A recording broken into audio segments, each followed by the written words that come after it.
Hi, I'm Philth. We're sat in my studio on the edge of North London and I've got Computer Music here today.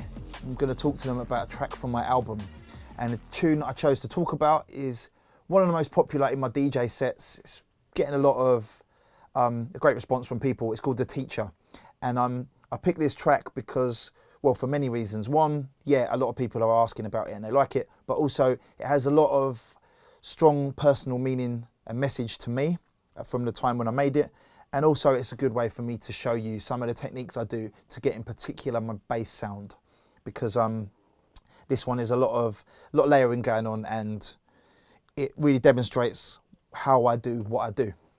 So to tell you a bit more about the tune, yeah, it's on my album. It was released start of February this year on part 2 of my album, Moments in Time, Dispatch Recordings. Big shout out to the boss, TC1. So the track itself was written probably about 2 years ago, to be honest. And it was one of the later ones I did when writing my album. And without going too deep into it, during the process of writing my album, I was off work due to stress. I was not doing very well mentally, and I was really like battling in the studio, trying to force it every day, and it wasn't doing me any good. I was really struck for inspiration. So I had to go all the way back to the source of what inspired me in the first place. And there's a mix CD that I've always loved, right? My favourite mix CD ever, from 1997, Dreamscape, DJ Randall and MC Fats, two legends in the game and two really nice guys as well when you get to know them. And this CD was 1997, and it was when drum and bass was really morphing from jungle into the tech step sound. And I'd never heard anything like it. I was growing up on the edge of London. I was listening to pirate radio, Cool FM, Eruption FM, Pulse FM, recording tapes all the time. I was listening to jungle compilation CDs, you know, Jungle Mania, Jungle Hits, Volume 1, 2, 3, 4, 5. I was buying tape packs as well. But the music that I heard on this mix was like nothing that I'd heard in these tapes. It was futuristic, sci-fi, dark, unsettling, and it really inspired me so much in what I love as a DJ and a producer. So going back to the tune itself, I got that CD, or I found it on YouTube. The CD is somewhere, it's in a box somewhere. I found the mix on YouTube, Randall Fats Dreamscape 1997.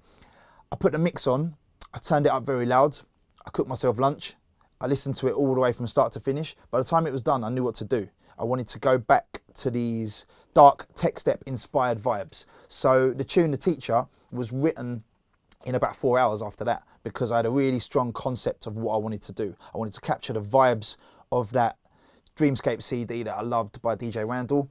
And it meant that when I sat down to write, I wasn't in the studio trying to force out an idea, and I wasn't making music trying to make something that sounded like what other people were doing at the time. I was trying to reconnect with what I loved in what inspired me in the first place. And it meant that the tune wrote itself, to be honest.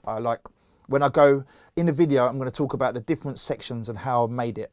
And the first thing that I did was the breaks, which is not that normal for me anymore. I prefer to start with the vibes and the intro, samples, pads, get the atmosphere, the vibe and the mood together, and then often bass next, and I actually do the drums last a lot of the time, because I find that you can then make the drums perfect for the vibe of the rest of the tune.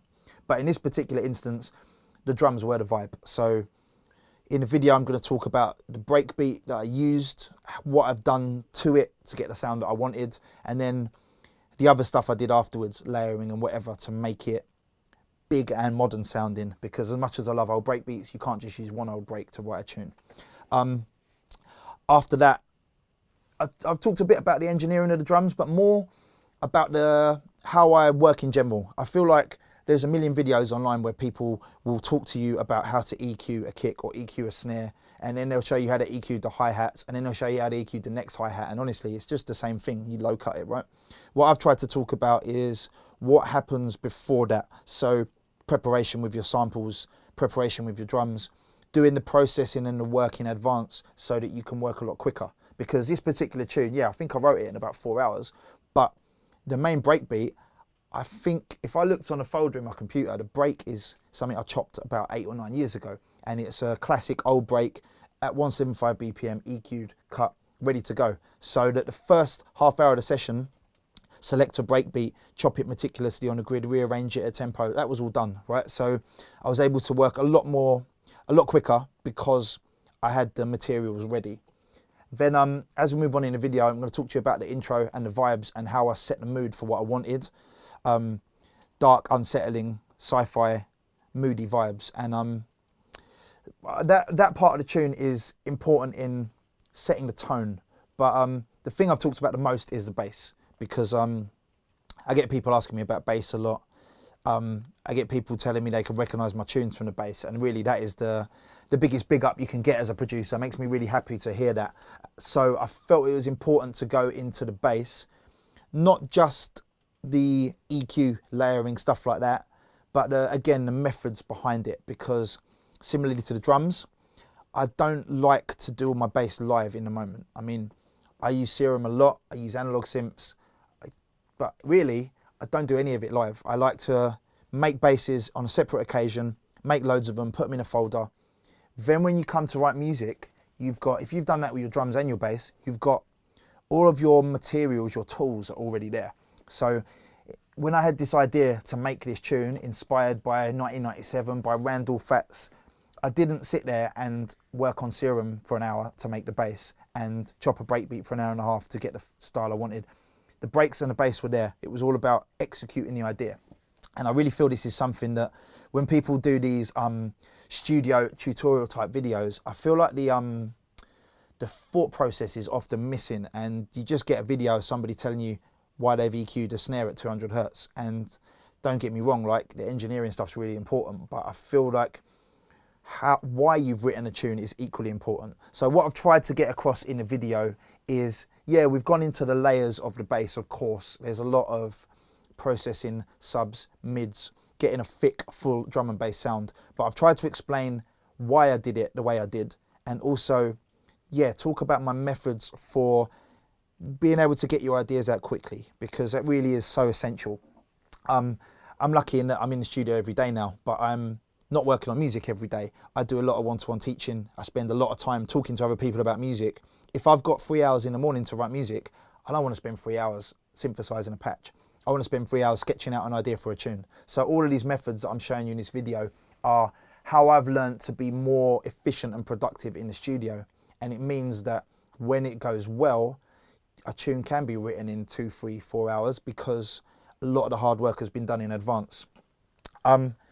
Moving on in the video, I'll talk a bit more about extra basses, how I've kept the tune interesting all the way through more basses from my library, ultimate recycling, using basses that are literally bounced out of finished tunes, because that defines my sound. And then something else that I thought was really important, so I've talked about it after the bass line, is how I developed the sense of a hook in the teacher. So the bass line has very simple melody. It's classic one note drum and bass. I just hit E a lot, one finger, stabby stabby. But it was very generic, and I realised that it needed something that felt like a hook. So I've done some work on the bass line to make it feel like a hook without being cheesy or too riffy, because what I mean by that is it didn't need a clever melody to be a hook. It just needed something that took the bass away from that one note, and then when it comes back to the one note, it's really satisfying as well. And then there's more work on layering up and building that hook. As I've said, the tune's inspired by the old days, so I used a lot of classic rave sounds, samples from old tunes, and incorporated that as the hook as well. And I feel like those are the elements that enable people to remember the tune. Like if I play it out at 3 o'clock in the morning, it sounds big and heavy and the bass hits and the drums are really hard and aggressive. But hopefully the bit where the high bass and the Mentaz and make a hook will stick in your head, maybe in a way that 5 other similar tunes didn't. I mean, hopefully anyway. So the idea was to have something that functions as a hook, and everything within the tune is there to give it identity. I mean, even down to the vocal sample that I chose. I don't think actually, that's not something that I've chosen to speak about in great detail in a production video, because it's basically a documentary sampled off YouTube. There's not much science in that. some cool effects on it. But the identity of the tune is really important to me. When I say identity, I mean those things that are not the kick and the snare and the sub, and the things that make it memorable. And so the hook is really important. The vocal is also really important in defining the tune, giving it its overall feeling. And then of course, this is a music production tutorial. We are diving into the mixdown a little bit. I tried not to dwell on the mixdown because, as you'll see, as I'm building the layers, I'm getting them to sound how I want anyway. So the mixdown is simpler if you make things sound how you want as you go along. And there's a balance, again, something I tried to talk about, there's a balance between that. You don't want to spend an hour EQing the kick drum before you even know what pattern you're trying to play with the kick drum, right? You don't want to spend an hour splitting the bass frequencies when you're not sure if you like the riff. But there is a point when you know that this is what the tune's going to be like. If you do the work and get the layers right in the bass, then the mixing at the next stage is just a case of squeezing it together, holding it. You're not doing loads of work at the end. And something else I tried to get across in the bit where I talk about mixdowns is how I use buses and make a template. I think it's what you can see in the background here. My lovely multicolored bus template system, but really it's all about submixing all the stages, so your drums are not just going to the master fader and clipping it immediately. They're being squeezed at various stages. And same with the bass as well, and with the Reeses and mids.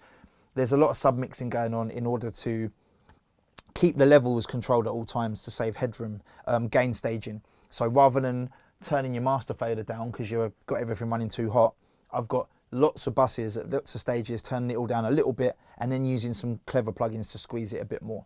So the mixdown stuff that I've tried to incorporate in this video is really the clever stuff that will make your drums a little bit tighter and punchier, but not actually seem to go any louder on a fader, and make your bass more steady and squeezed together.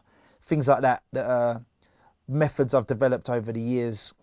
Like, it's not just me doing it, but you know, things like parallel compression on the drums, but also parallel processing on the bass maybe. So what I tried to do with a mixdown, rather than talk about every layer and every EQ, just show you the end stages, really, the important stuff that is helping to squeeze the tune together at the end.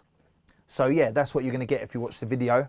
A run through of the track, but a run through of why I made the track and what I was thinking, as well as just technical stuff. And a disclaimer, there are no oscillators in the making of this video. There are no synths running live at any point, apart from maybe one pad that I can't remember how I made because I made it 5 years ago. So the sound design is all a bit different, and hopefully it'll give you a fresh perspective, because I sound like I'm really being a bit of a hater with that comment, but I've watched loads of videos where I've learnt loads about sound design, but then I apply it in a different session and I don't leave it running live in the tune. And again, it saves your CPU and it saves your brain to think about the song and the piece of music, rather than what is Serum doing? Should I go back and tweak it for another half an hour? So hopefully you'll get a bit of a different perspective than some other producers. I've got sort of my way of working that isn't maybe exactly what other people are doing, and hopefully it gives you a bit of a fresh perspective and can give you some fresh inspiration when you're in the studio as well. I generally like to concentrate on the vibes and the intro first. I feel like if you get a strong vibe and feeling and identity in your track, it becomes a lot easier to develop as a piece of music, rather than having like a cool 8-bar loop and trying to make an intro. But in this particular tune, I actually went in to the break first. So that's the first area that I'm going to focus on. Because I knew I wanted metallic, sort of aggressive rolling breakbeat, right? And as I say, this was really inspired by the old Tech Step sound and by Randall, but also sort of the modern sound that he plays a lot as well, quite tight beats and jungle inspired, but not sort of choppy Amony jungle. So what I did was use an old break called the flow break, and this is the break as it is.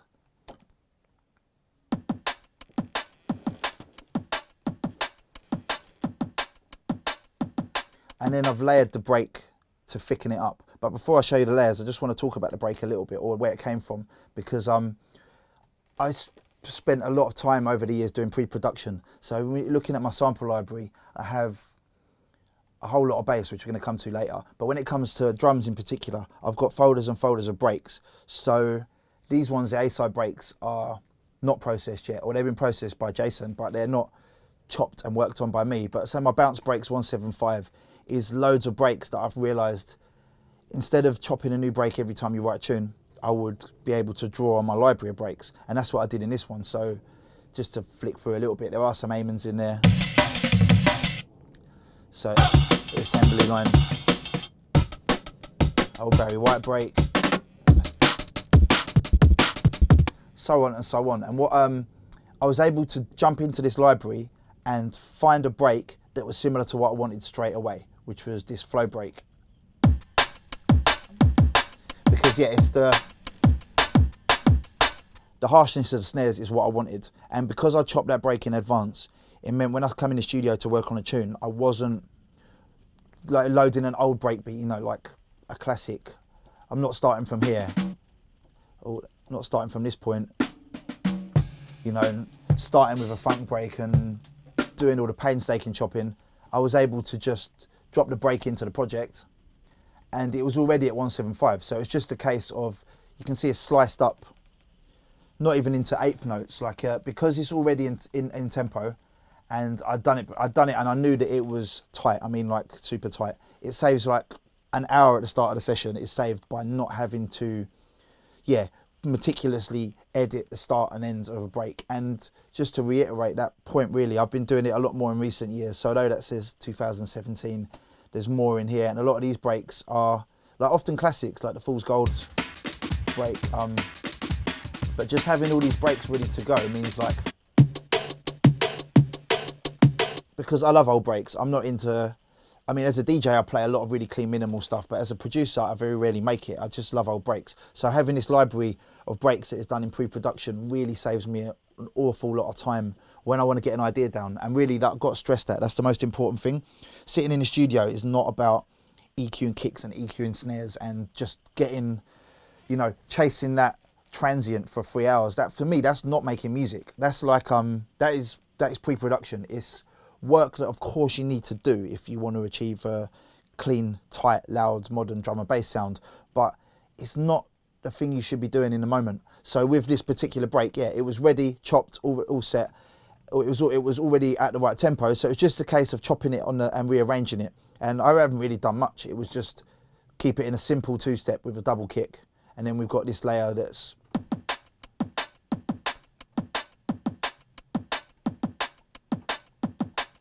so that's the main layer of the break. And I'll talk briefly about the processing, but I don't think I've done loads to it. It's just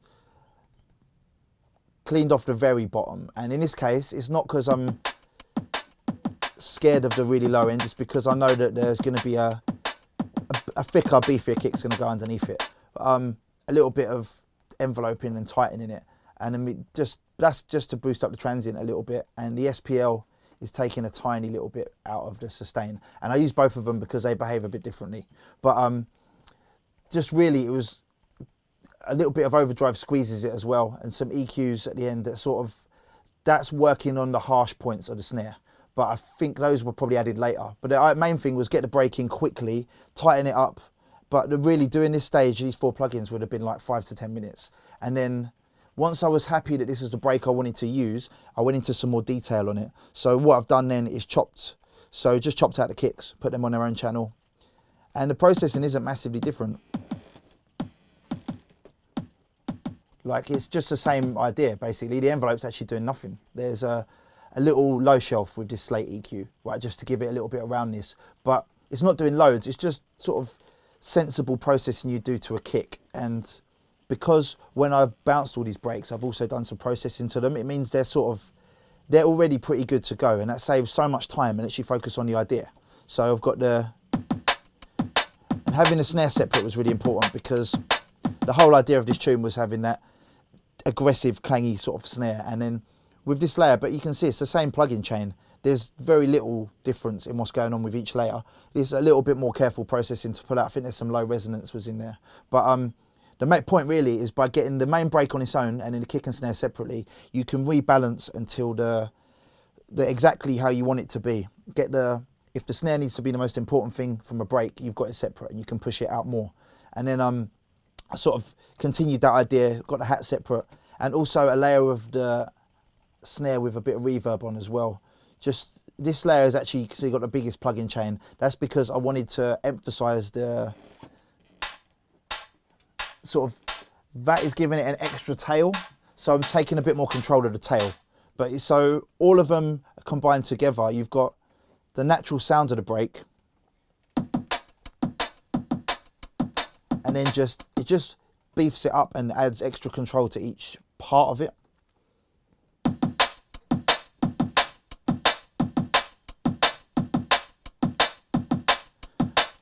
There's a bit of extra work on the bus. It's all routed into one bus, so it can all be held together. Again, using the Slate plugins, I love them because not because they're the best sound, but because they're really quick. So a little boost at 2K will help your snare to snap a little bit more. And there's a little dip in the low shelf, in fact, where I've taken a little bit out of 200. Maybe there's just a little bit too much going on in that area. And these ones, thickness and shimmer, bottom and tops. So these decisions would have been made within a couple of minutes maximum, rather than sometimes with EQs like FabFilter, you get lost in the analyzer, lost in the spikes, and you waste loads of time, when actually what you need to do is get the breakdown, give it a flick more top end. So finally at the end, I've got ozone on this whole break, and it's just really to squeeze it, squash it all together. It's not doing a lot, 1 dB threshold, but it's just that extra little bit. The camel fat is on there before, which is probably doing more of that work, to be honest. So it's just the camel fat is squashing it, the ozone squashing it, and the goal is just to squeeze the transients a little bit more, like take away a little bit of the spike, but you still retain the impression of the transient, because if you use these tools that are designed for limiting and squeezing things, you just get that extra bit of perceived volume, but the transients are actually dropped down a bit, and it saves a bit of headroom.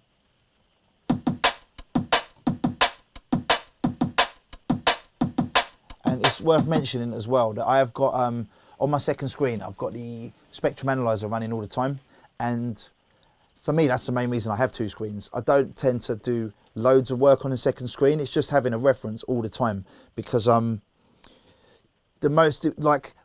spent a lot of time looking at other people's tunes and analysing what they're doing mix-wise, and that's really, really important. I mean, of course, you can't see a mix down, right? You have to hear it, but the analyzer can tell you things that you might not picked up if your room isn't treated really well. And also it's good to just get an idea of what other people are doing. So I'll have the analyzer running all the time just so I can look at it. And another plugin that I use all the time is this one, Smexoscope. And what this does is shows you the waveform. This is really useful to see what you're doing to the overall shape. So you can see here, like the snare is quite a lot louder than everything else. But that's for a number of reasons, which I'm going to get into when we get a bit further down the mix. Basically, the whole point of the tune for me was the aggression and the drive coming from the snare. So I've done a lot to get it to really stand up in the mix. I'm going to come to that further down the line, to be honest. Yeah, then drums wise, after that break, there isn't loads more going on, because I wanted a bit more of a simple stripped back sound.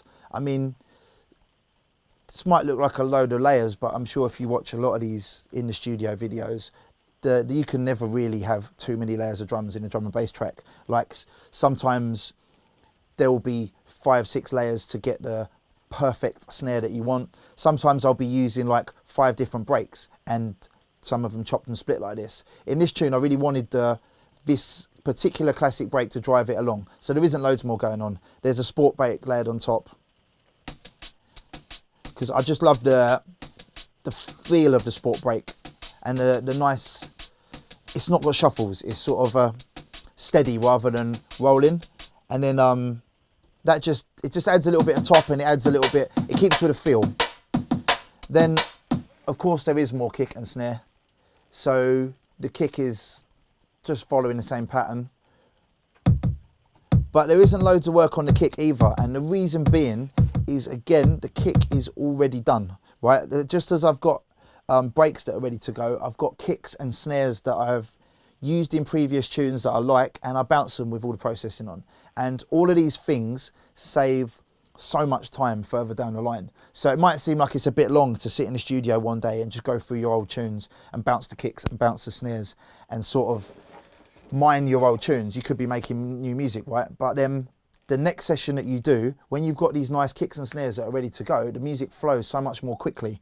And I really need to stress this point by saying that I wrote this tune in probably 4 hours, right? I mean, obviously 400 more hours of mix downs doing stupid shit no one's ever going to hear. But the actual writing of the tune was done in about 4 hours because I had an idea, I used the tools that were ready, and I was able to roll it out really quickly. And I can't stress that enough. The time you spend doing pre-production is going to save you so much more time in the long run. So it's worth just doing sessions where you just go through your library and find 4 kicks that you like and engineer them and bounce them down with some nice processing, a bit of squeeze, a bit of whatever they need. And then when you use them next time, you hardly have to do anything. I mean, like the EQ is taking a tiny bit of top out. I mean, there's the fab filter in the end. This is a later decision. This is bass related. So again, this is something worth coming to later. This EQ is to help the kick and the bass have space. But you see the kick itself, there's no low cut because it's already done. And then I use the slate plugins again for a bit more weight. So I've got the low shelf here, just boosting it like 70, 80 hertz. This Brit N is like an Eve emulation and it gives it a little bit of extra weight. But really that's like color. Rather than having to spend half an hour fixing the kick, I picked a kick I like, gave it a bit of extra color. And it's the same deal with the snare. So there are layers of the snare. There's like a rim shot layer. And this one is one I use loads because it's got a really nice sort of 900 1K cut. But again, there's a bit of processing on it. There's a low cut and a bit of envelope, but it's primarily the sound I already wanted. And this one's giving it a bit of extra top, and this one's like really bright. So they're combined together, but like this one's got a bit more work. But again, just by having drums I already like, it makes the process a whole lot quicker. Like there is nothing more soul destroying for me than sitting and going through a library of kicks one at a time when I want to make music. So I really wanted to stress that point before we move on further. Do work on your drums in advance and then you can concentrate on writing music. On the group themselves, there's a compressor, which I'm using as for 2 purposes, right? The Logic compressor has this nice built-in distortion. So first I'm using a compressor to emphasize the attack on the snares. So what I mean by that is I've got the attack time at like 50 something milliseconds, meaning the attack is how long the compressor takes to kick in. If I have the attack time up a bit, lets a little bit of snare transient through, but then I'm clipping it with a distortion afterwards. And that combination means you're emphasizing the very attack of the snare, then squashing it back down again. But the impression is of a more defined transient. And then drums wise, the only other thing is more when we get further into the arrangement, there are gradually progressive layers of hats that you can see through this section. But really they were in that section till I dragged them across the project. Yeah, really the drums, the idea is simplicity, not too much going on, and clarity within this particular break. So yeah, it was really all about having a break that was ready to go, doing what I needed to do to get it to sound how I wanted, but not having to start from scratch with the drums. That's really important, not just in this tune, but in my process in general. And I really want to get that across, that putting that work in beforehand makes making music more fun again, because listening to snare and kick libraries is not very fun. I don't know anybody that enjoys that, but I love writing music. And so it's a necessary evil, but you do a couple of sessions where you pre-do all your drums, and then you've got so much to choose from. Yeah, so the drums were important to get the right feeling, the right break, and it was very much in my head before I sat down. But that's not the normal way that I write. I tend to focus on the vibes of the intro first. And this time around it was done second, but it was there in my head before I did it, if that makes sense. I mean, I don't mean in some sort of like Mozart way. I could hear the song singing to me while I was having a shower, but I had a good idea of what I wanted. Basically dark and creepy. So I went and found some samples from some soundtrack, or I think TV soundtrack stuff that I really liked, and I've basically used that as a bed. And as much as it's like, it's the vibe, mood, and also by starting with a sample, you sort of force yourself into working in a particular key, because again, you can sit with a pad and sort of mess about with various chords and ideas for hours, or you can find a sample that catches the mood that you want and then run with it. So the soundtrack sample is a sort of basis underneath the whole thing. And it is very much just unsettling And I keep playlists of stuff that I want to sample, and I keep sample libraries. The same thing. I know I keep saying this again and again, but the preparation is what makes making music fun for me again, because I'm not spending all of my time trying to, you know, wait for the minute I sit down to be inspired. I'm inspired by something, I put it in a folder. I've got an idea for a break, I'll spend an hour chopping it and put it in a folder. And then, so in this particular instance, it was something just dark and ominous that I wanted to use as a starting point.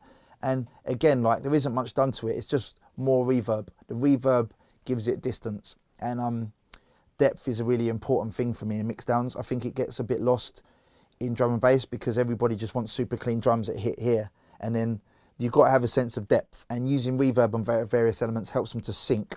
And having something like this that already will have a lot of depth and reverb on it, it just gives it a sort of, it creates the feeling of the shape of the room, which the drums can't do. And what I'd done at this point, I would have used just Logic's tuner plugin to get an idea for what was going on, as well as doing stuff by ear. And then what I've done here, I'm just going to talk about this for a second.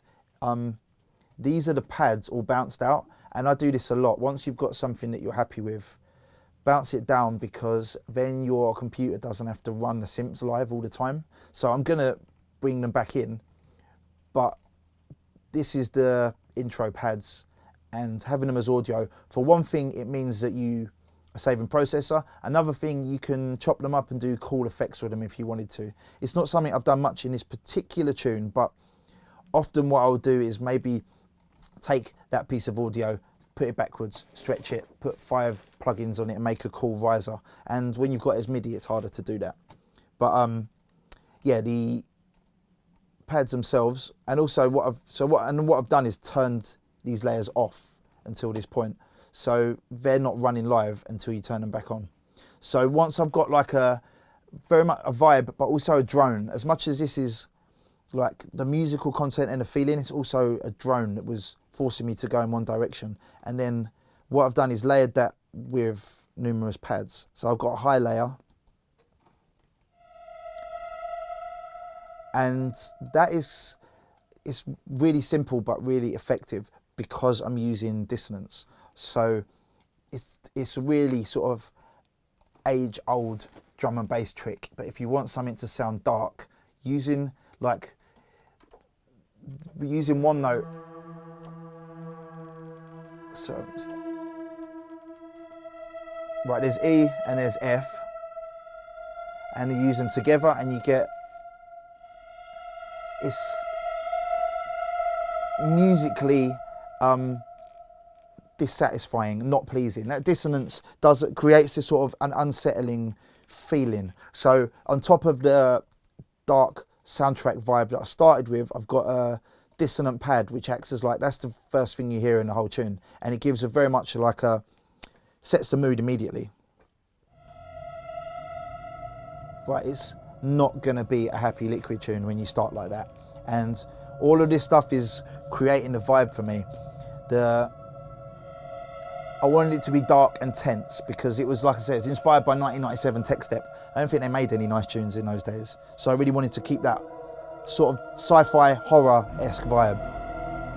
And then gradually more layers drop in, so I've got a lower layer of the pad and an extra layer that glides in at the end.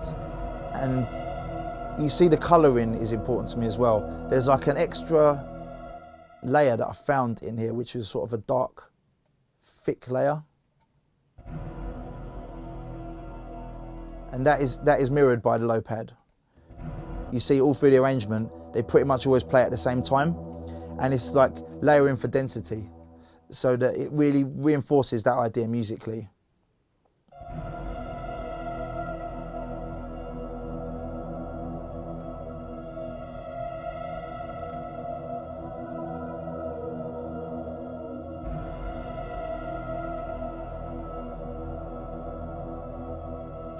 And so, like as I said, often I start with just the vibe, and if I was looking to make a dark, unsettling drum and bass tune, this is always the approach that I would take. Find something that can function as a sort of drone and give you a sense of atmosphere and also a starting point in terms of key, because I'm going to try and keep this moan brief, but the amount of tunes in my promo inbox that go into Record Box and they're in F minor, because everyone's been told that F is a good note to write your sub in, so they write every tune of their entire career in F minor, right? I'm sure there are loads of people watching this that are agreeing and laughing and thinking, oh, that's me. And I used to do it as well. I used to just write everything in F minor, and it was like, partly because I'm not really skilled as a musician in terms of keys and chords. I've developed a lot more over the years, but I could always find an F minor chord and then layer an F underneath it, and I could make sort of similar vibes to this. But it become very stale eventually. You're doing everything in one key. It's like you've only got, and the key does set the mood of the tune as well. So writing everything ever in F minor is sort of limiting your musical output in a really silly way. So I like to find a starting point that inspires me in terms of a sample, and then layer on top of it, and it makes you work in different keys. And it also, it's given a vibe from the feeling of the sample, but it's also, it forced me in this case to work in E minor rather than F minor. And thankfully for the drum and bass nerds out there, E still sounds good in your sub, but really I don't care about that anymore.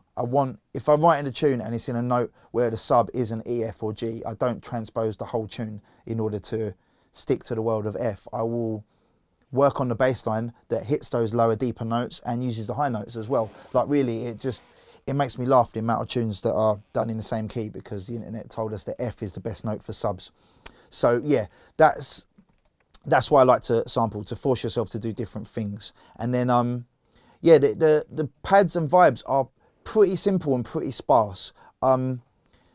Really, I can talk about the pad briefly, but again, it's a preset that I had made probably years before when I first got this particular synth, the Prophet Arturia collection. So I honestly can't remember exactly what I did with it. I mean, it's two oscillators and it's a filter. There's not anything genius going on in this pad. It's just the texture, the tone that comes out of it is quite bright, a little bit harsh, and I knew that's what I wanted, but I didn't make it in this session. I made it probably years ago. And just to really reinforce that point, when I look in my channel strips over here, I've got sounds from, 8 years.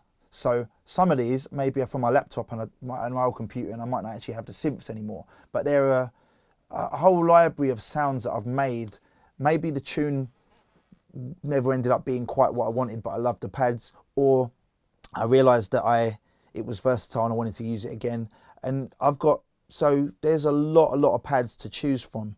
And I just feel like there's a real myth that you need to start and make everything from scratch every time you make a tune. And that actually just stops you from making music. It's like you're not, you don't work for a sample pack company. Your job is not to make a new sample pack every time you make music. Your job is to buy sample packs made by people who get paid for it and concentrate on the music itself. So I've tried to apply that in every aspect of my production. And yeah, the pads library is, every year I make some new pads. And then I started to go back into my album and take some, but I've been a bit lazy doing that, to be honest. I maybe do need a bit of a refresh. But also, I mean, I do have one aspect that really helps me in this. I teach a lot of sound design lessons now. I do one-to-one teaching, and I spend time teaching people how I make pads, and I save everything in my channel strips. So the process that I was already following for years is being maybe a little bit accelerated, but there are just loads and loads. So when I've got an idea for a tune, like I said, I've got the concept in my head, and I go to my sounds that I've already made and I find the one that works. So there was probably a bit of trial and error, trying out a few different ones of my presets and making a bit of tweaking. And I say my presets because they're pads I've already made, I'm happy with them, I have no problem with using them again. That's how you get a coherent sound as an artist. I think building everything from scratch every time is how you don't get very much done. And like, hats off to people that feel they need to make everything fresh every single time, but I don't feel any way bothered or embarrassed or less of a producer that I use the same sounds again and again. I'm happy because people can recognise my tunes. So the intro elements are pretty sparse, really. I mean, there isn't a ton of depth musically, but that's sort of the point as well, because not having lots going on musically, and I mean in terms of notes in particular, that really sets up a lot of tension because we haven't got a chord progression. We've got one drone basically that repeats again and again, and it leads you on wanting to know what's coming. And the obvious thing that's coming, we're making drum and bass, it is the bass line. But I think the intro really sets that up by not having a chord progression and not having big hooks through the intro. It just sort of, you know that something's coming and it creates anticipation. Maybe if there's too much going on in the intro, you don't get the same feeling, especially for a track like this where it was all about being sparse, dark, unsettling. And then, yeah, moving on to the bass. So again, what I've done with the bass is bounced everything down. So these layers are all audio, right? And what I'm going to do for the purpose of this video, of course, I'm going to go back to the layers in the original layers. But this, again, it saves CPU and it also gives you some arrangement options because you can just chop and move things around in a way that maybe as MIDI, you're a bit more careful with MIDI, I think. But yeah, and then the little H there is in Logic, there's a feature to hide things. So I can turn off the audio layers. Don't turn off the buses though. Turn off the audio layers and hide them, and then turn back on the synth or the live MIDI layers. And that basically, now when I press H, they're gone. So you can keep your page quite neat and have the audio there ready to save yourself some CPU. You don't need to have all the MIDI running all the time, right? Bass itself is not particularly, again, musically complex, but I've picked a tune that is driving dance floor rather than one of my more musical melodic things. But it's all about the layering, really. So I'll play a bit of the bass line first and how it rolls in. Right, and I'm going to talk about each layer and what they're doing. But I want to talk briefly about how I wrote it first. I'm just going to let the bass line play, and then we're sort of going to take it apart, but it wasn't done in splits.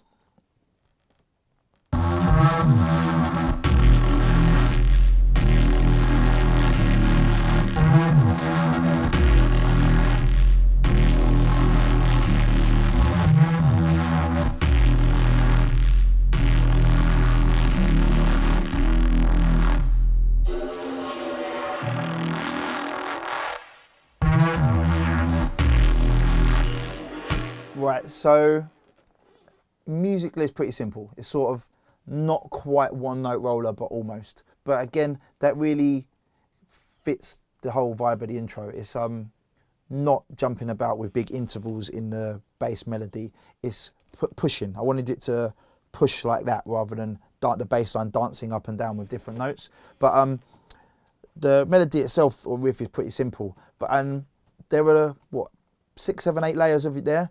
But before doing that, I've got one layer that I started with, and this is not going to be really surprising if you've been following the rest of the video. The bass is all pre-made as well, so I don't want to be running Serum live. I mean, I do sometimes, but if I am running, I use Serum a lot for bass now, but I didn't used to. I used to use, when I worked as a college teacher, we had loads of lovely analog synths, and I would just spend 2 or 3 hours recording some big thick bass tones and then run them back into Logic with different processing, and then I'd make loads of basses with like just the Logic synths because I was teaching sound design at college where we weren't trying to tell the kids you need to go and buy all these plugins, you need to learn how a synthesizer works. So I think the bass in this tune is possibly made with Logic's ES2 synth, which is like the worst interface in the world, but it still does the same as any other synthesizer, right? I mean, I'm not suggesting everybody drop Serum and starts using this because it is a nightmare to program. But the point is, you can get similar results from any synth. And what I'll do is work in a new project, get into the patch and bounce everything. And I mean everything, like every bit that is half good gets bounced. So if I go back into my sample library, the bass library, I've got basses literally for years. So these are very Dillinger-y, and these ones for like, I rinsed these for years. And then yeah, just like bass, bass, bass, bass. That was a bit much. And carries on. And the idea is that, just as I said with every other element of the tune, if you have your palette of tool or your tools ready to go, it makes my writing music much more immediate and fun. So that's what happened here. And I would have written the riff with just one layer of the Reese. I think it's sitting up here.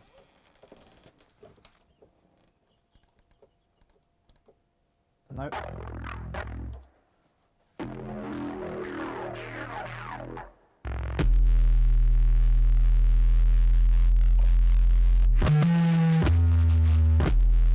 And so I'm not going to talk about this particular one because this isn't a finished one, but what I'll do is basically jump into my sample library. So yeah, again, just I've got lots and lots of them set up. Again, goes back years, but they're all different basses. So what I will do is jump into my library. I have an idea of like what each one might be like, but it's really quick and immediate to find one that you want to work with. So there's movement already going on, and there's also big amounts of sub. And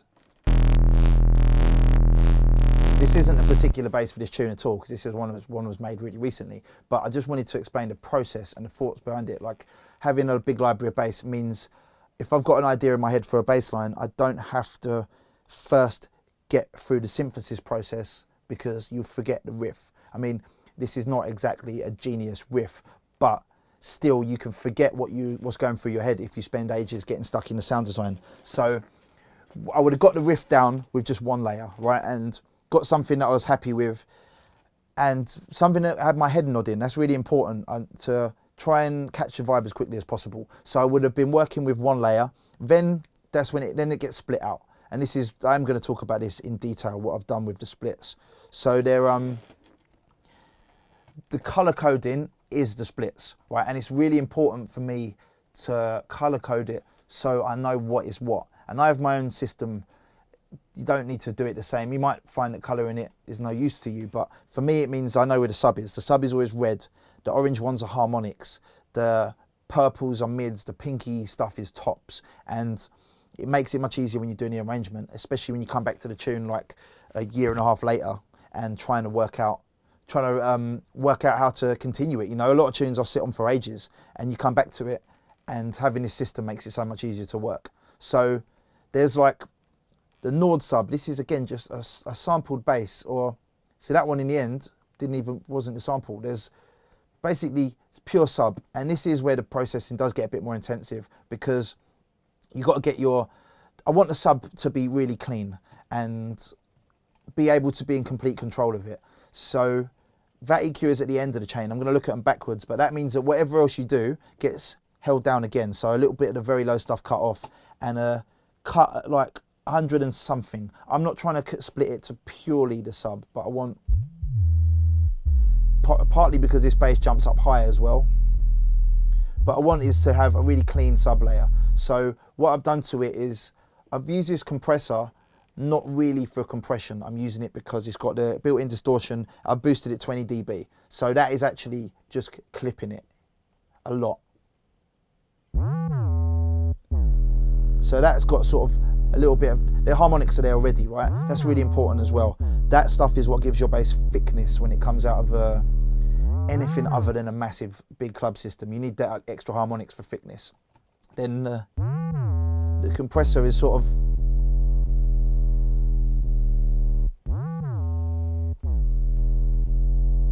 it's giving it some push, but a lot of it is being controlled at so many more stages. One thing that's a little bit difficult for me to do is almost I have to reset the whole mix, because there's control at various stages. So this is going through more compression, doing similar thing, clipping it. It's going through a load of some extra low shelf, extra push. Then further down the line, it's going through ozone to control it. And I'm going to double back on the mix, but when it comes to the individual elements, they're still being squeezed a lot. So I've even got like a double on the bass. I'm going to take that off for a minute. But so this layer is like the sub with harmonics, and then it's just pushed a lot more. So there's like extra push, more extra push, but then filtering it down. And the camel fat is for a couple of reasons. One, because the distortion elements are really nice. Also, because it's got a filter that goes two ways, up and down really easily. It's very quick and immediate. Like if I want to cut the bottom off, you can see the top opens up there. And then more squeeze with a compressor. Like, so there's about, if I add them all up, there's about 40 or 50 dBs of push going on at each stage, but they're all being clipped. So all of that is thickening up the bass. Then then all the top cut off it. So that might seem almost pointless when you've got all that thickness and harmonics, but this is a really precise, and then a sine underneath. So it's a double layered sub that's really precise. And it's solid, it's not moving at all. I mean, there's more going on down the chain, but that means that the sub bass is very strong and also independent, so I can rebalance the mix really easily. Then there's a low mid layer which is sort of thickening it up, and you see that does a little pump there, right? That bit, right, what that's doing is giving the shape to the bass. You see it's pulsing up and down, right? Because that is we've got sine wave, and then we've got the extra movement coming from this layer. So it creates a bit of pulsation, movement. I want the bass to feel like it's pushing rather than just being one solid drone of sine wave. Then the Reese layers.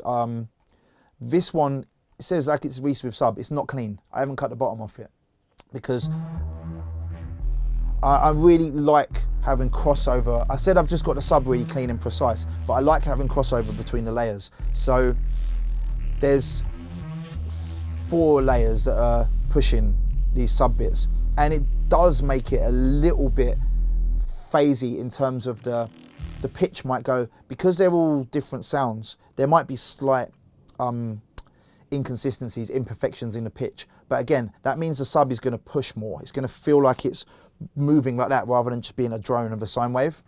And that Reese with sub layer is doing a lot of the work. That's one of the basses from my library. But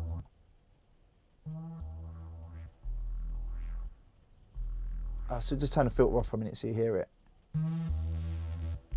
So that's the main lead that you're hearing through the tune. And I mean, I could have used a sub from that one, but having the sine and having it pure underneath does help to reinforce it.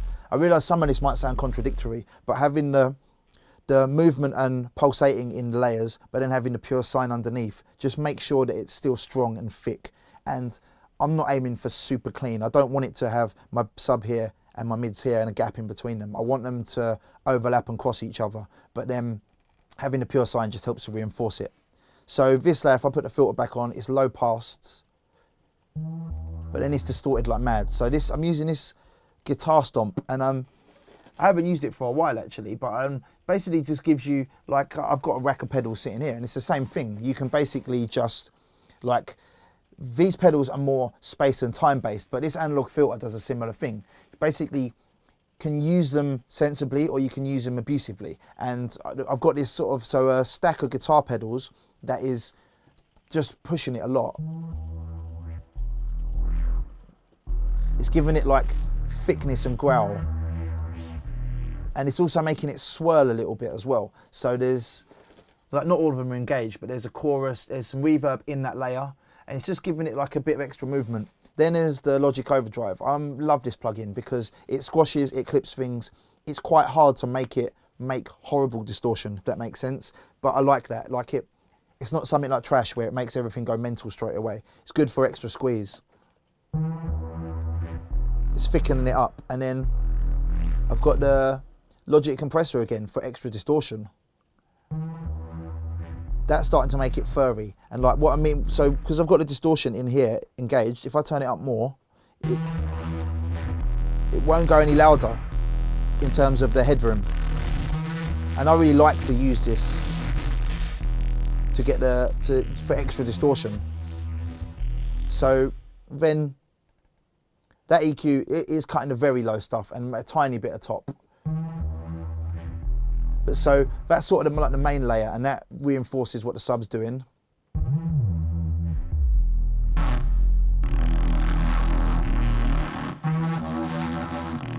then we've got one we see there isn't the low end on it, right? This one is just, again, more aggressive. It's the same chain though, running it through the same plugins to start with, using the Logic compressor to create a lot of the tone. And then I've got the tube amp pushing it another 20 dB. And that is just creating all the grit. But this layer is also more open. The filter is more open, so more of the top end and distortion is originally there. So it's like a sort of, this would have been the layer that I wrote the riff with, actually, this one, but with the sub still in. So you've got the texture and the vibe all coming from one sound, but then pulling it apart and putting it back together again. This would all been done later. Like, this would not have been done in the moment. This would be once I was certain I was happy with the vibe, the bass line, the groove, the beginnings of the arrangement. I mean, I wouldn't leave it till the end. I don't subscribe to the idea, fix it in a mix and do it later. But there's sort of a balancing act. If you spend an hour EQing, balancing this, you might forget what you're trying to do. So getting it to sound right is important, but not before you've got a tune idea down. Really, that's quite an important thing for me. Used to get lost again in making a perfect bass patch, and then after an hour you realise it's not actually an interesting tune. Yeah, so there was all these layers to the bass, and it sounded good and sounded how I want it to, but it still didn't have the bite and aggression that I wanted. So this one, it says this Reese layer, because this is a sound I have in my library called the Dispatch bass, or Dis bass, which is from my first ever Dispatch release, right? And at risk of just going off on a wild tangent, when I entered a competition years ago, it was Octane and DLR sample pack competition. So rather than remix one of their tunes, because that would be impossible, frankly, anyway, the Octane and DLR went in the studio and made loads of basically weird sounds and basses, and they gave them out as a pack, and the idea was to make a tune from it. So there was one bit that was a really nice Reese, and I took it, layered it more, did all this stuff that I'm showing you, and then bounced it down, and then that was in the tune that I did quite heavily, and the tune ended up, well, Ant picked 4 winners, and 3 of them actually were me, Hieroglyphics and Archaic, which is mad, where people I still work with almost 10 years later now. And yeah, so that bass from that tune, I did a lot of work on the layering and then bounced it again. And so I've been using it for years since. It's like a go-to, very aggressive Reese. I mean, without the plugin, it's still pretty horrible. It's got, you see again, the sub is really strong. That's a very important thing for me when making sounds, is that you focus on getting the sub to be strong as part of one sound. But yeah, back to the tune itself. I've got this bass that I use a lot, and I knew that this would provide extra aggression. So what I've done is copied, you see, not the high notes, but the low notes of the bass, and then just push that in there.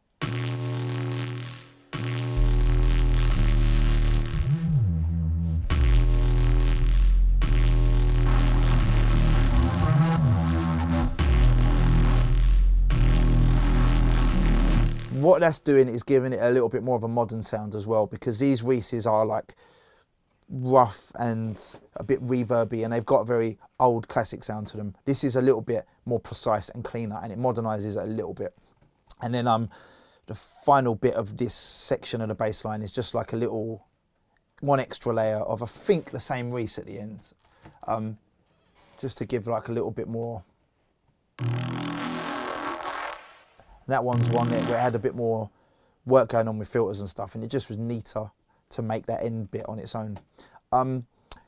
When it comes to the tune itself, I'm constantly automating all of them. So having all these layers is one thing, and then making them sort of fight against each other and work with each other at the same time is what makes it interesting. So there are, just on the lead layer, for example, there is, I'll get this out of the way now. That Masterclass plugin is free, by the way. It is absolutely brilliant. It helps so much with levels, frequencies. It's a great plugin. Yeah, so here I've got like overdrive output. I'm just basically using the overdrive like a gain plugin. Overdrive tone, I'm sort of using it like a filter to gradually move it down. The filter itself in the ESX24. I mean, I didn't go into the workings of the sampler, but any sampler is the same principle, right? You load a piece of audio into it and play it back. The filter in the sampler is doing a lot of the work. On this layer, it's not mad amounts, but it's just gradually pulling down. And then if I go into the top lead, See, they're not the same. The ESX filter cutoff on this layer is not doing the same thing. So there's a sense of the bass is not doing the same thing twice. It's not even all the layers aren't moving in the same direction. And you get this effect of it like collapsing in on itself and pushing off and moving around. And the feeling of bass being alive is very important to me. I grew up in the late 90s tech step eras when I started buying records, and in a lot of those tunes the bass never sounded the same twice. And I remember I was at a seminar and I asked Optical about it, and he said that he would do all the filtering and stuff in the tune, and then when he recorded the final mix down, run the bass for a filter again and do like live takes. And I really love that idea of the bass is never quite the same twice. So I've got a lot of work going on with the filters. You can see the Reese with sub layer again. This blue layer is the filter cutoff. This one here, that's the filter cutoff. They're all following like slightly different journeys, and it's just keeping the texture alive and moving all the time, and it keeps what is effectively a really simple bass line more interesting, because that's a lot of drum and bass is similar. We don't, a lot of drum and bass is not clever melodies. It's all about the texture, and honestly, you can't do too much automation. Like keeping it moving and alive all the time is really what brings this tune to life.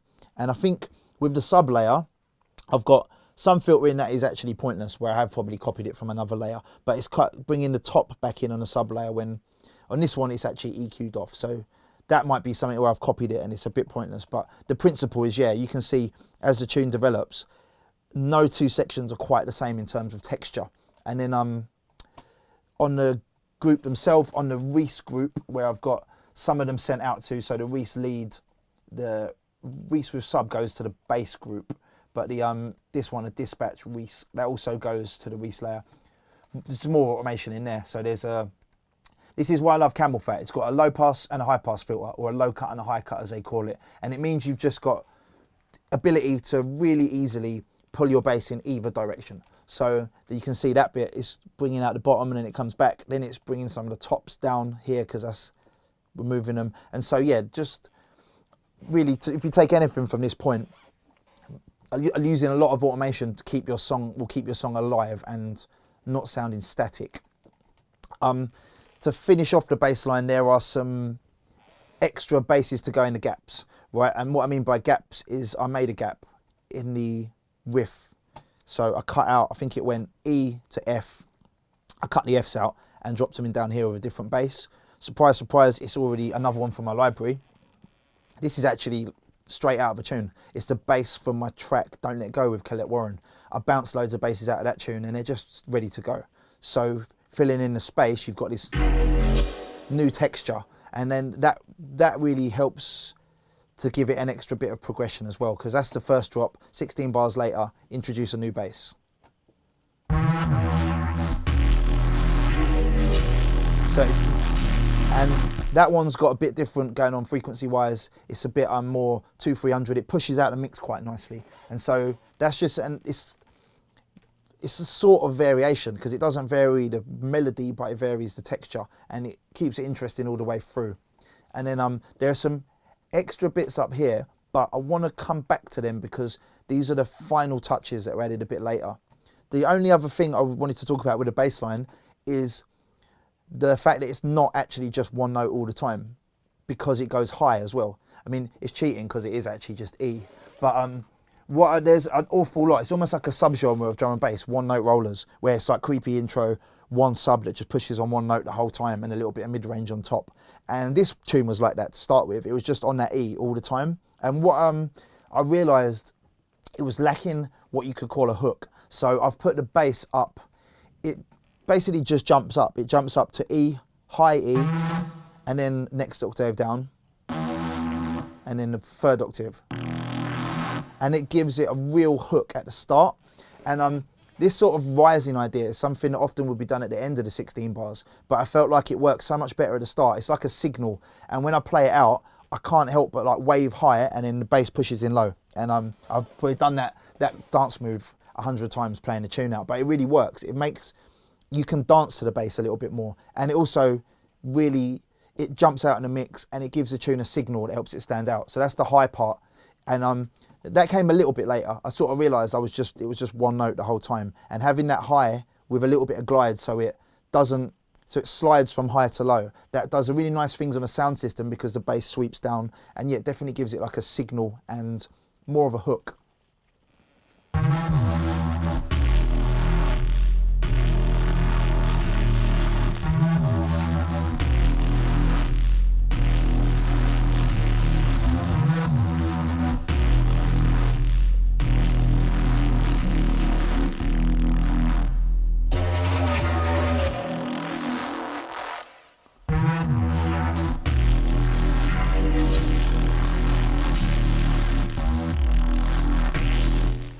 Then to reinforce that hook, there is what I guess is the extras and the icing on the cake, but also the really interesting stuff. And the word I often use for this is identity. So at one point it was basically an E repeating again and again. The high bass hook gives it something that stands out a little bit. It gives it a hook. But then what I wanted to do was really reinforce that, and I layered it up with well, what I did was looking for, so I had the genesis of the tune down really quickly, and then I was looking for additional interesting features. The word I often use for this is identity, because like I said, there are a million one-note rollers, all in F minor as well, and there's nothing that makes the tune stand out. I mean, sometimes I'll be playing tunes in my DJ set, and I'm looking and I'm like, I can't quite remember what that tune is, but I know it's good and I'm going to play it. And it's like, there'll be good functional tunes that don't have any one hooky standout element.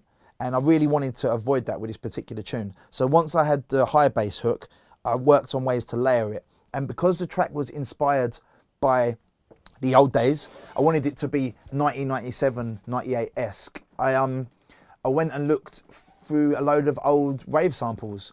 So there's, I guess, if you can call it a famous sample pack online, which Blue Martin made years ago, right? The Jungle sample pack, and they basically just went through and ripped loads and loads of sounds of old records, like properly classic stuff. A lot of things that you really cannot use ever again, like things from like Bookham Atlantis and stuff. Metropolis Pad, you can't really use this one. That's a timeless tune. But what I really like is that they sound like they're all recorded off the vinyl, and there's a lot of crust and a lot of sort of pre-obsessive engineering days when there's a lot of mess in some of them. I love using the breaks as well. So what I did here was went through the old rave sounds, riffs, arps and hits, I believe, and there's like just, yeah,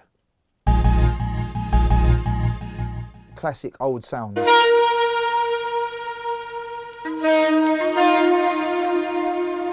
probably not really able to find the Mentasm now, right? But they're, I mean, some of them are still too distinctive from the songs that they are.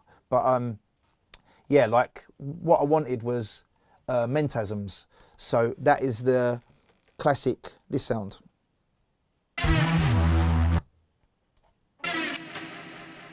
So Mentasm is like a really old school hardcore sound. I think we're going back to like 89, 90 when this sort of sound was first used. And it's a sound that is resampled and used so many more times. It's not like it's one sound from one person's tune. It's just, for me, that Mentasm brings back the old classic sound. So what I have done is worked on layering it over the high bass hook. And so there is a layer where just the high bass is on its own, actually, the top lead, which was to help it jump out a bit more.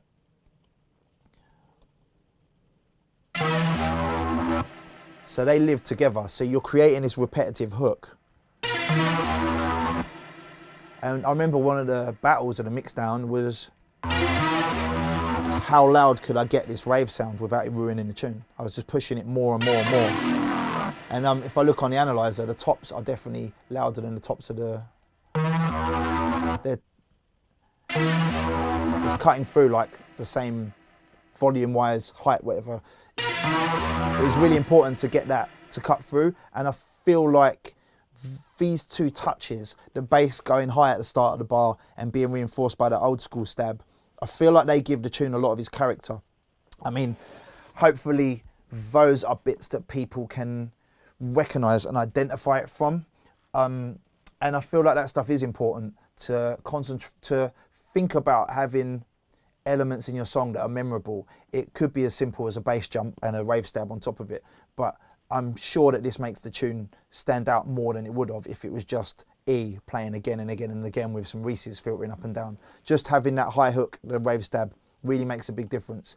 And then I added more of these sounds in to develop the intro further, so they don't sound like the pads, which sound quite synthetic. They don't sound grim, soundtracky. They sound old, and that really is what I wanted.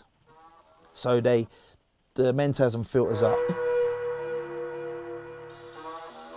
and this is where the vocal sample comes in as well, which so all of these things are telling you the drop is coming. That creates the past, and it begins here. And then the low bass hits maybe one bar later than you're expecting, which I think makes it interesting and fun to mix as well, because the sub kicks in later. But yeah, all of those factors were sort of, that was when I was able to be a bit more thoughtful. At first it was all instinctive, and I'll try and be as instinctive as possible in the studio, and then it got to a point where I'm like, I really like the bass sound, I love the drums, the intro, everything is working, but is it interesting enough? And this is when I started to rework, to look for these extra hooks. Yeah, the octave bass, the rave stabs, the old school sort of straight from the 90s samples, because that is exactly what I wanted. And they're maybe not going to work if you're trying to do an ultra clean modern tune, but what I wanted was really to recall that era and what I loved about it. So really that added so much to the character of the tune for me. So finally I'm going to talk a bit about the mixdown. I'm not going to pull each channel and each bus apart, because to be honest I don't think that's as exciting, and it's not really the point. The point again is the prep. So the screen you're seeing at the moment is my mixer page, and these are all buses, right? And so there's 10 for the drums, there's 10 for the music, 5 for vocals, 5 for bass, and then another 10 for Reese's. And this is because I like to submix everything, as in your kick goes to a kick bus. I used to layer kicks a lot, I don't really do that anymore, but it used to be really helpful to squeeze them together. Snare, definitely squeeze it together. So you've got control over the snare separately to the rest of the drums, as well as the channels. But then more importantly, that gets routed further down the chain to the drum bus and to the parallel compression, which is the stuff I do want to talk about. With these, like the bass groups, you see most of this stuff is turned off, right? And the reason it's turned off is because the tube amp, I used to use it loads, it sort of thickens bass but distorts it. So it's there if I want to get an extra bit of thickness, but I don't use it all the time. These compressors here are set up to do side chaining, and they are not side chaining. And this is one thing that is worth talking about, in fact. With the bass, I haven't done any EQ against the kick, but with the kick, I have EQ'd it against the bass. What I mean by that is if I go add the audio tracks back in, and I've also only got the buses up at this point because I like to be able to sort of hone in on the mix at the bus stage rather than the tracks. Get the tracks right as you're writing, get them to sound how you want, and then use the buses to further hone it and refine it. That there, I'm having to zoom in manually, but that there is E, right, which is the main high note of the bass, and there's a little notch taking like 2 dB or so out of it, right? And what that means is when that bass goes up higher into the octave above, there's a little notch out of the kick, because that is a point where they would be clashing, right? So the kick has got frequencies in the same place as the high note of the bass, and rather than side chaining them, I will always try to EQ first. And the primary reason for that is I realised that I like bass more than I like kick drums. So it seems silly to pull the bass out of the way of the kick drum just to make the kick drum louder. I mean, it depends on the style of tune maybe, but I would rather work on the relationship with EQ first. And sometimes this will look much more complex. If there's more notes in the bass line, you might have a few notches to pull bits out of the kick. And it's all about using the EQ to make those elements work together. They shouldn't have to be one or the other. It shouldn't be your kick plays and then your bass comes back. It should be that the two push into each other, and then when the kick hits, the frequencies that it's playing don't fight with the bass because it's boosted and cut in the right places. So helping the low end to fit together before relying on side chaining. I mean, I do side chain sometimes, but it's pretty rare that I side chain against a kick. More often it's a snare, so that the snare can just be more dominant in the tune. Yeah, there's not much going on in these buses. Like, often they're just volume, they're just groups as much as anything else. I talked about the jungle break a little bit, but with the Reese groups, I just have a camel fat on every group because I said earlier how much I love the filters. It also, of course, has got really nice distortion, so you can just push a whole group a little bit more or filter it really easily. And again, all this stuff is like time saving. I realised that every time I made a tune, I was setting up buses for bass and buses for Reese's with the same chain. So I just set up a mixer template that has it all in there, and it makes everything's faster again because you put the Reese into the right Reese bus and it already is submixed. And that also helps with gain staging because the bus groups are turned down, right? The Reese is not turned down that much, but they are. The kick, snare, all them groups are turned down. And it means that you're not fighting for headroom at the end of your mix. You're able to push things up and squeeze them more. Some stuff that is worth looking at in a bit of detail. The drums have got, there's a kick, there's two, basically the drum mix, which is relatively open. Oh. So that's the drums on their own, right? And there's not much going on. There's a little compressor doing very little. Again, attack and release. It's just letting the transient through rather than flattening it with no attack. And then a little bit of boost, well, quite a lot of boost actually. But I've used it as also the input gain just to turn it all down because the drum mix was coming in a bit hot. So it's just, this is sort of a gentle bit of control really, and a little bit of that squeeze from the distortion. Then there's the parallel layer, which is cut a lot tighter. So you see all the tails drop away. And what that means is this layer is more transient and snappy. And it means you've got the ability to decide just how tight and transienty the drums sound. I mean, it doesn't always have to be transienty. In this case, I've done it with, again, the attack and the release on the compressor and a couple of envelope tools. So one is gonna give it, I think this one cuts it a little bit tighter.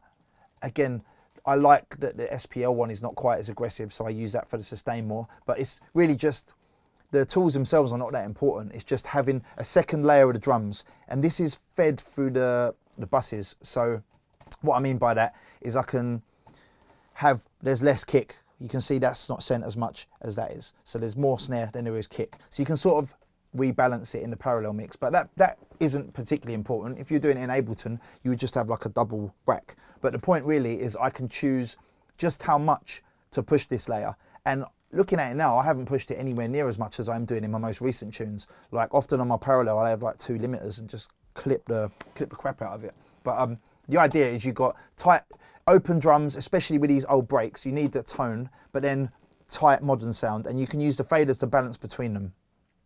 On the drum bus itself, I've got the slate being used primarily for colour, but also you see I'm turning it down and turning it down. I'm being careful not to accidentally clip anything. I'm using it for a bit of colour, like a high shelf, a little tiny boost at 2K. That really helps the snare, mainly because our ears are sensitive in that area. It's a little sort of a acoustics trick. You make things louder in the area where people's ears are more sensitive, and it helps it to feel like it cuts through. Not much going on there though. It's not like magic EQ to fix it. It's a little bit of extra top, it's a little bit of snare. And then it goes into ozone, which is pushing it a bit. Again, not loads, like it's gradual, bit by bit, a little bit of squeeze, a little bit more squeeze. The ultimate goal is to squeeze it and flatten it, but it not to feel like it's flat. So I've got a little bit of ozone going on, and then there's camel fat, which is doing a little bit of the tube and a little bit of the exciter distortion, which just like the tube really thickens things up and the exciter is lovely for top end, right? But this is like a classic internet thing because there was a video of audio. I remember it's a Virus production video and he talked about doing this and he said the Upbeats did it, and there's millions of producers around the world using camel fat in their drums basically from Audio's video. But really in terms of the squeeze that it does, I love camel fat with nothing on, even just provides a little bit of gentle clipping. And also having the 2 filters means it's really good if you wish to filter all of your drums. After that, I'm pushing it a little bit more. I'm using this NLS channel strip. this is like running it through a virtual desk, and really it's just clipping it. It's pushing it a little bit harder, and a little bit of EQ at the end of the chain. I like doing it after all of the clipping and squeezing, because it might seem counterproductive because it makes it a bit spiky again, but it means that you can squeeze your drums really flat and then choose which bits to emphasize. And you see here is actually the kick. The kick needed a bit more 200 and the snare needed a tiny bit more.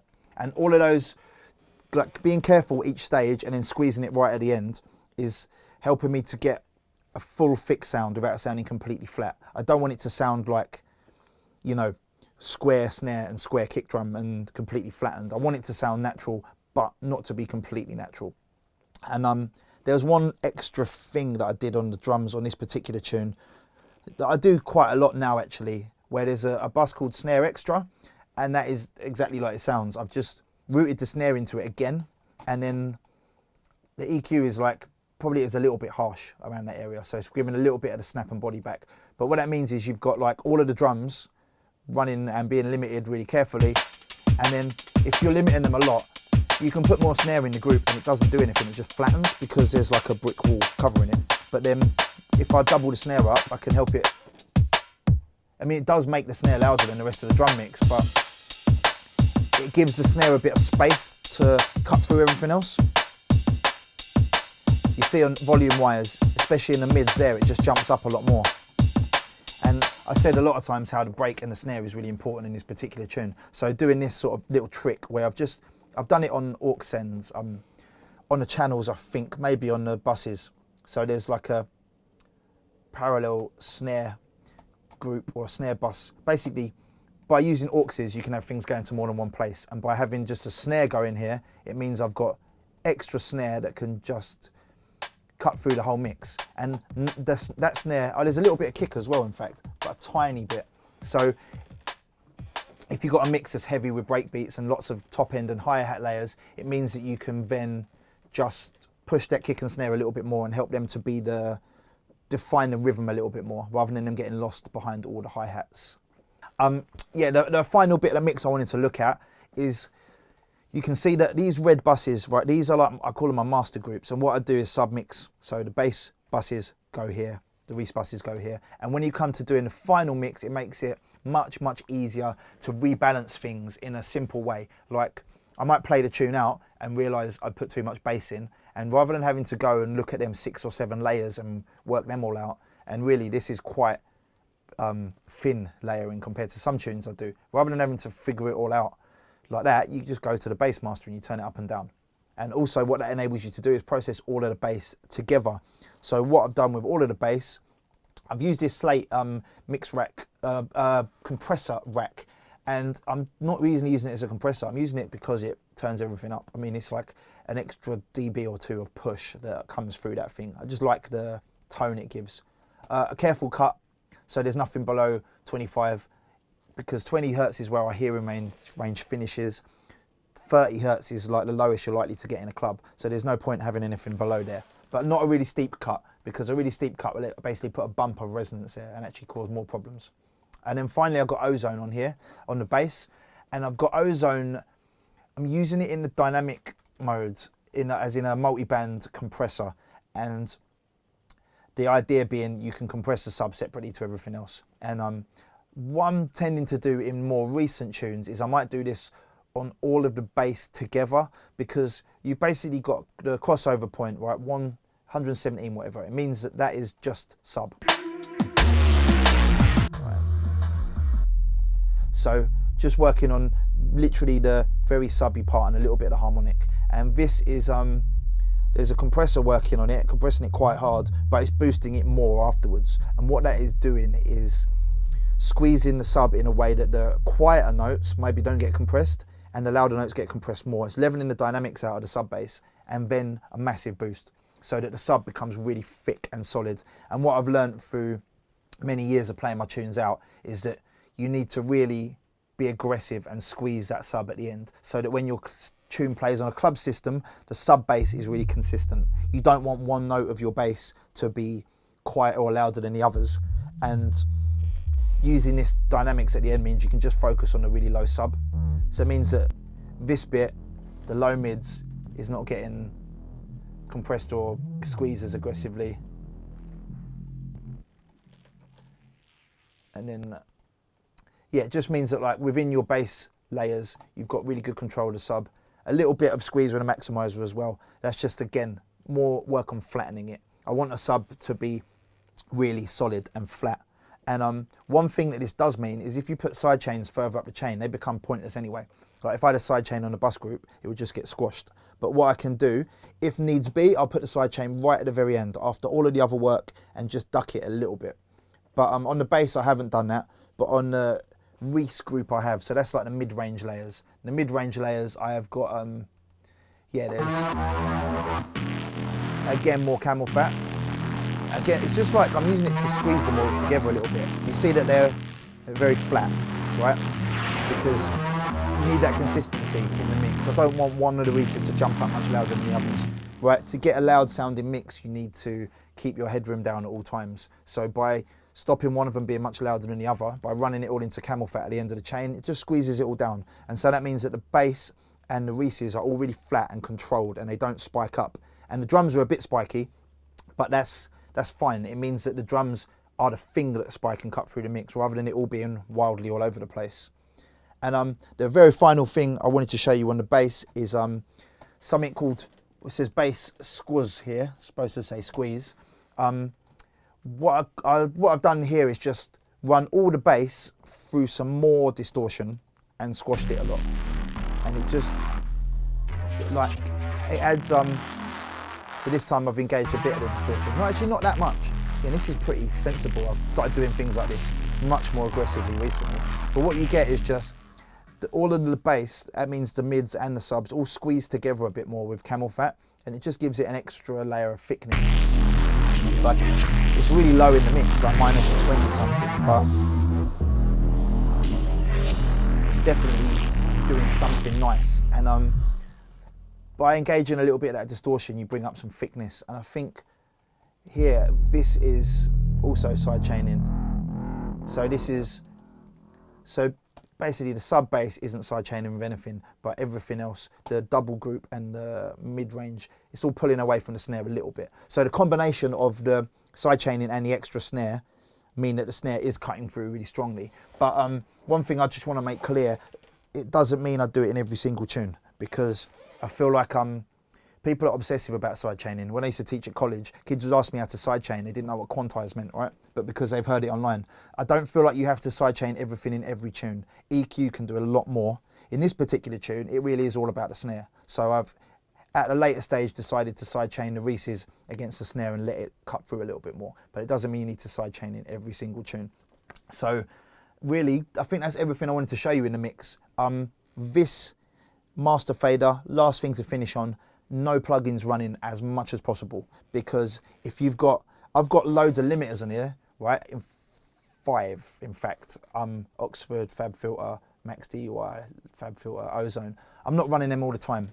If you run your mix into 5 limiters all the time, it will always be flat and it'll all hold together, and then you turn them off and your mix doesn't sound like you expected. So it's really, really important. You've got to do a little test and make sure it sounds good when it's squeezed really hard, because it's going to get squeezed when it's get mastered. But don't run them on all the time, because your mix ends up sounding weird when you turn them off. If you're relying on Ozone to sort out your mix down, it's really not a good mix down.